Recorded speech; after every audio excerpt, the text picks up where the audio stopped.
Alright, fantastic. Good evening. How are you guys doing tonight? Good? Fantastic. Alright. So, first let me start off by saying thank you all for coming. November is a pretty wild month. My month has been wild as well and kind of tumultuous. Why we're here tonight is we're going to be talking about a system that has dramatically changed the way that I move, think, and really influence the way that I train as well. So I'd like to start off, if I can, telling you about my story briefly. A while back I had really debilitating pain and it was kind of stopping me from training the way that I would like. I was seeing a chiropractor who was helping me with a lot of the problems that I was having, a lot of the pain issues that I was experiencing. And initially it did help a little bit, but it didn't quite take it away and it wasn't progressing the way I would like it to. So I started doing some research and looking around for a system that was working, that might work, and I really wasn't finding anything until I started seeing these people talk about this system that was helping them break their strength training goals, and they were breaking all their PRs, their personal records, and getting out of pain. So I kept asking myself, what is this system they're talking about, and looking into it. Finally one day I'm at the gym, and I hear another trainer talking about it, and I start talking to the trainer about it, and she had a DVD and she let me borrow it, and I went home and I watched it, and on this DVD was this man, Dr. Eric Cobb, and he was getting immediate results with these people. And I was still kind of confused, but I thought to myself, you know what, I'm going to go down there and I'm going to go do the training, why not? So I go down to this training, and on the first hour of day one, they took about 80% of my pain away. They knocked it down to 0. And I've been moving better and feeling better, and I was amazed by it. So I went back home, and within a 6-month period of time, I may have done 1 or 2 other trainings, and I was using these drills, and I was breaking my records just like everybody said I would, and I was feeling fantastic. So I decided to go back to my chiropractor who I hadn't seen, and he had taken my measurements of my cervical range of motion, the neck range of motion. And I asked him, you know, I'd really like you to take my measurements again to see what it looks like. So he did, and it turns out that I got an average of 6 degrees gain in range of motion and 16 in extension on the way up. So he looked at it and he seemed surprised, and I asked him, well, is that good? I had no idea, you know, what that meant. And he said, it's fantastic. Who are you working with? And I smiled and I said, I'm not working with anybody, I'm actually just doing these exercises. So within a 6-month period of time, I broke all my strength training records, I repostured myself, and I got myself out of pain using this system. Is this something that you guys might be interested in hearing about? Yes? Fantastic. Cool. Well, the system is called ZHMT. And in order for me to kind of explain the system, let me just briefly say it is a performance system based off the neurology of the body, the nervous system. And in order for me to kind of go into it, you have to understand a word called neuroplasticity. So neuroplasticity, neuro meaning the brain and plasticity meaning change, means that we can actually change the brain if we use correct drills. Now, why this is important is for quite some time scientists didn't realize that we could change the brain if we were doing these drills. They thought it was actually static, but it's not. So what I'd like you to do is think about all this stuff that I'm about to teach you through 2 different lenses.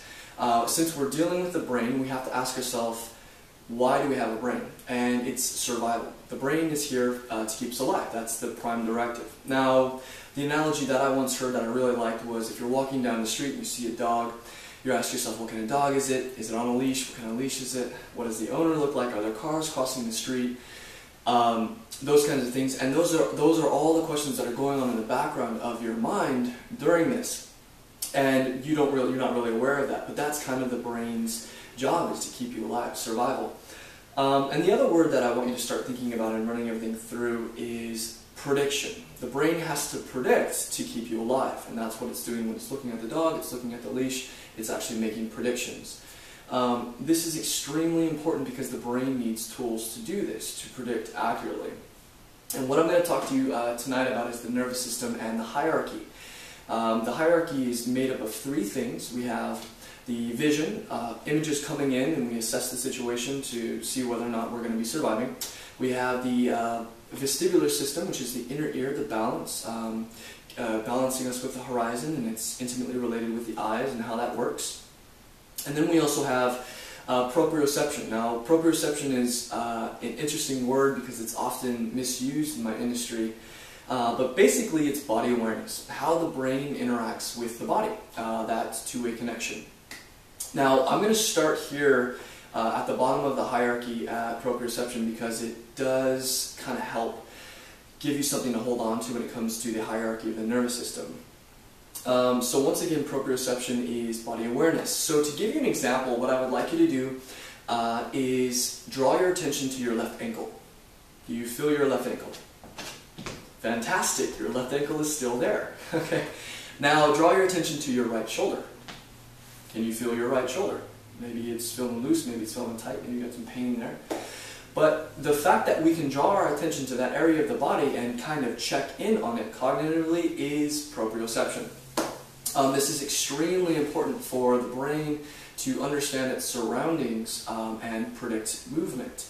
And to give you an even more dramatic example of that, I'd like to do a drill, if I may. Would anybody in the audience be willing to do an exercise with me? What? Sure. I'm going to volunteer you. Come on over. So go ahead and stand here for me, Mark, and we're going to be facing the crowd here. So what I'm about to show you guys is something called the arthrokinetic reflex demonstration. Come on over. And the arthrokinetic reflex demonstration is pretty simple to do. What we're going to do is we're going to test Mark's medial delt to see if it's actually strong. So Mark, what I'm going to have you do is just place your arm up here for me. And you're going to go ahead and look straight ahead at the lovely people. And when you're ready, I'm just going to have you press down, or excuse me, up into my hand. When you're ready. Push. And up. Yep, that guy's been doing his shoulder work in the gym. Fantastic. Go ahead and relax for me. Nice. Now what I'm going to do is I'm just going to take this joint, go ahead and relax completely, and it's just his thumb. And I'm going to take that digit, and I'm going to compress that joint. Go ahead and bring it back up for me, looking straight ahead, and when you're ready, press into my hand, and got a little weaker. How did that feel? It was harder to do. Harder to do. Okay, go ahead and relax for me. So he didn't get that weak, but he did in fact have a detriment to his performance. Would you agree? Yes. Yes. Okay, great. I'm going to go ahead and take that finger and I'm going to fix you. I'll send you a bill later.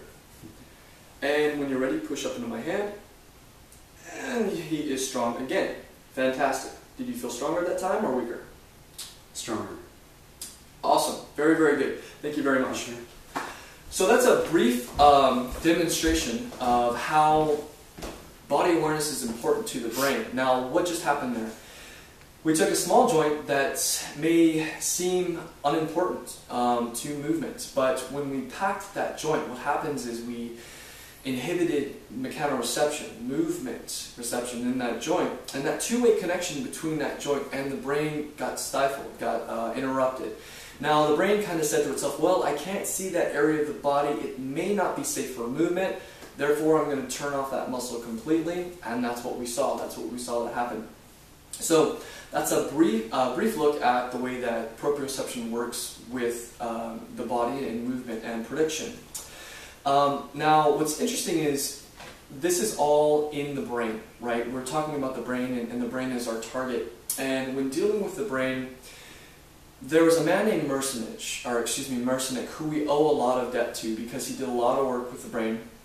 And what he did was he would take electrodes into the brain and stimulate parts of the body in order to map these areas. And they came up with what we call brain maps. Now we have the sensory, the touch, the feeling, and we have the motor, the movement maps. And what he found was they were linked and very closely related in the brain, and that's something that we now call the sensory motor cortex. So interestingly enough, we have a little us, a little mini me of us inside of our brain that lives in the sensory motor cortex, which is a map.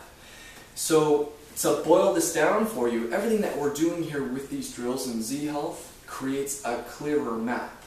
And the clearer that map is, the better your performance becomes, the stronger you become, and the better you move. And in a very condensed, supercharged nutshell that I hope was understandable for you, That is the health in my words. Thank you. Oh, it doesn't matter. I can edit it later. BAM! That was good. Was it? You didn't look nervous. Okay, good. I couldn't tell.